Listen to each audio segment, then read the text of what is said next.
You just know you're just different. It's the only thing that's going to you up. Your ego is going to lie to you.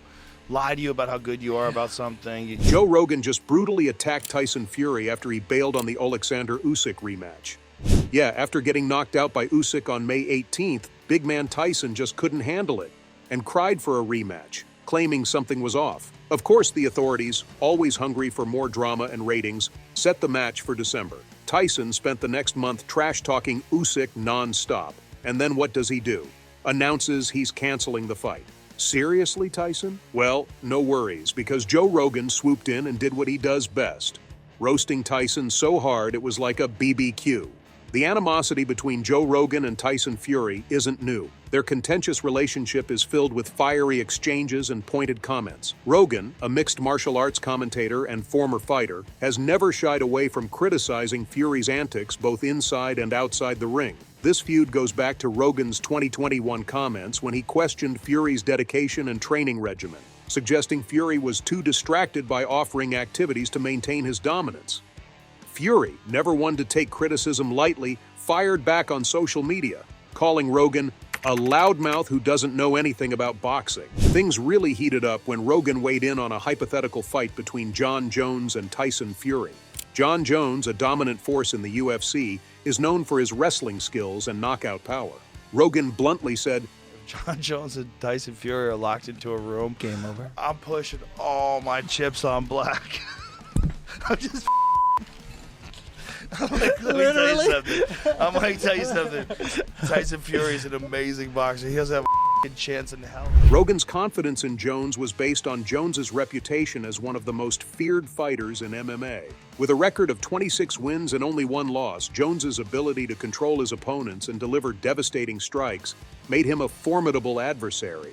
Rogan went on, I just don't see that happening, man. The threat of the takedown looms so large.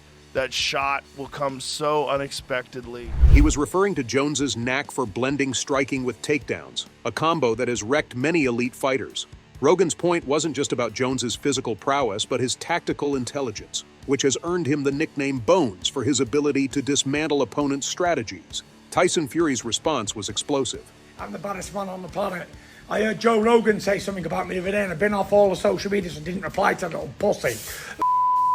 Bald-headed midget. I heard him say that Jon Jones could fuck me up if we went in the room together. I don't think so. Not a man born for him. Mother can fuck me up in a room on our own. Whatever happens in that room, I'd be walking out.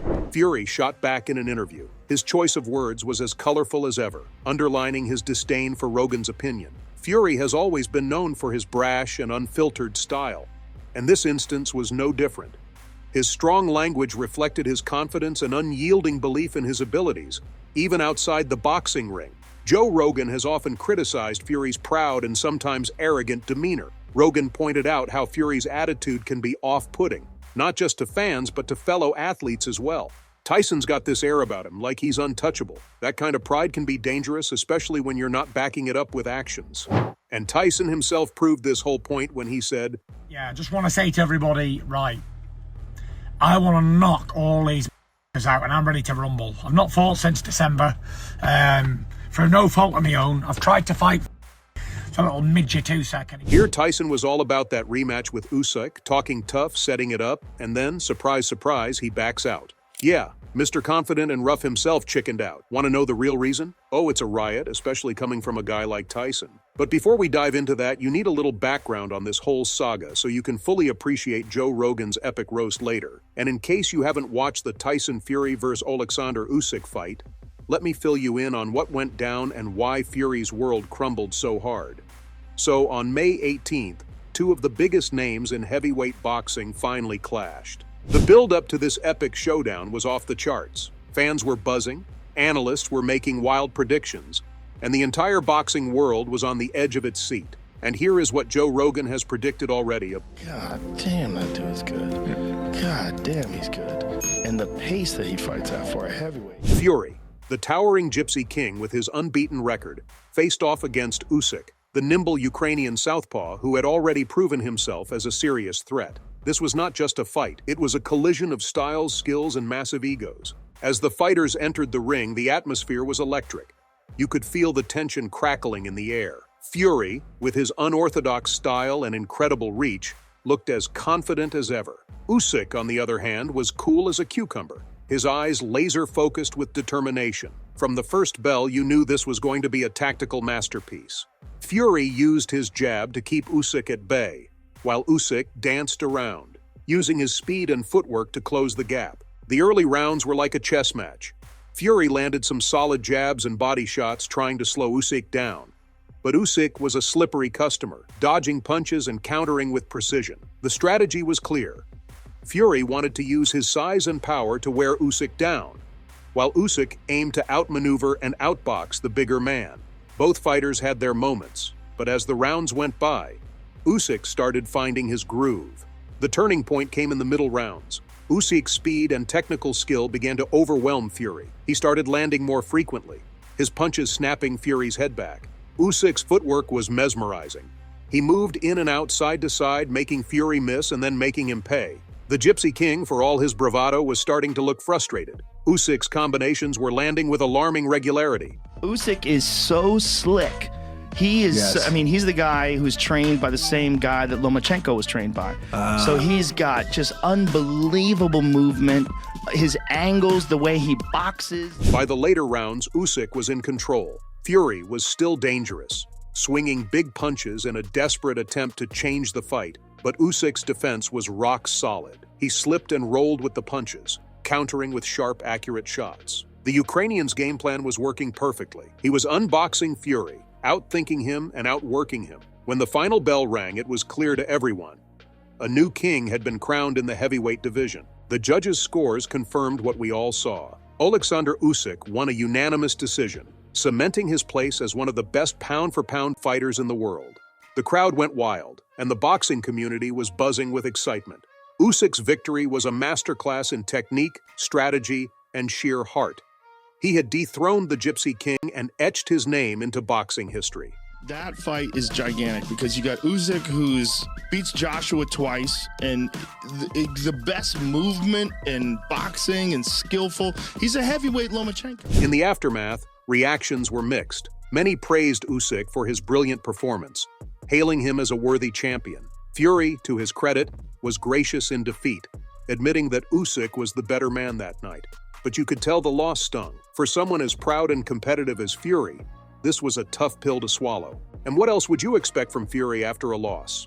Determined not to let his defeat define him, Fury demanded a rematch against Oleksandr Usyk. The man's pride and competitive spirit just couldn't rest until he had another shot at reclaiming his honor. The announcement of the rematch, set for December 21, 2024, during the Grand Riyadh season, sent shockwaves through the sports world. This wasn't just a fight. It was Fury's declaration that he wasn't down for the count yet. The repercussions of Fury's decision were felt across the boxing landscape. Promoters scrambled to address ticket refunds and renegotiate contracts, while broadcasters, including ESPN and Sky Sports, faced a gaping hole in their December programming. Fans who had invested in travel and accommodations for the fight in Riyadh were left frustrated and angry. Social media exploded with reactions, ranging from disbelief to outright outrage. Prominent figures in boxing voiced their disappointment. Eddie Hearn, a well-known promoter, tweeted, "This is a huge letdown for everyone involved. Boxing deserves better." And at that time, only Joe Rogan had the ability to roast Tyson Fury for his fickle, choosy mood. Rogan already didn't like Tyson. You could see his disdain in past podcasts. On his show, The Joe Rogan Experience, Rogan didn't hold back. He called Fury's decision to cancel the rematch a disgrace to the sport, emphasizing how fans and the entire boxing world were left hanging. Tyson Fury is an amazing boxer, but this move? It's gutless. You don't just walk away from a fight like that. Joe Rogan couldn't hold back his thoughts after Tyson Fury pulled the plug on the highly anticipated rematch. In typical Rogan fashion, he delivered a verbal smackdown with his signature blend of humor and sharp critique. You know, the only way you get better at something is to realize that as good as you think you are, there's always another level. You don't know "I" until you actually do it. And what happens? You strike out and feel like a loser. Rogan's words were a brutal reminder that no matter how high you climb, there's always room to improve, and dodging challenges won't get you there. It's as if he was saying, "Tyson, You might talk a big game, but when push comes to shove, you're just another guy ducking a fight. Rogan's commentary wasn't just a critique. It was a reality check wrapped in a roast, reminding Fury and everyone watching that real champions face their battles head-on, not with excuses and cancellations. Don't you think Joe did the right thing? Well, I guess he did. Share your thoughts in the comments below, and don't forget to like, share, and subscribe for more boxing drama and epic roasts.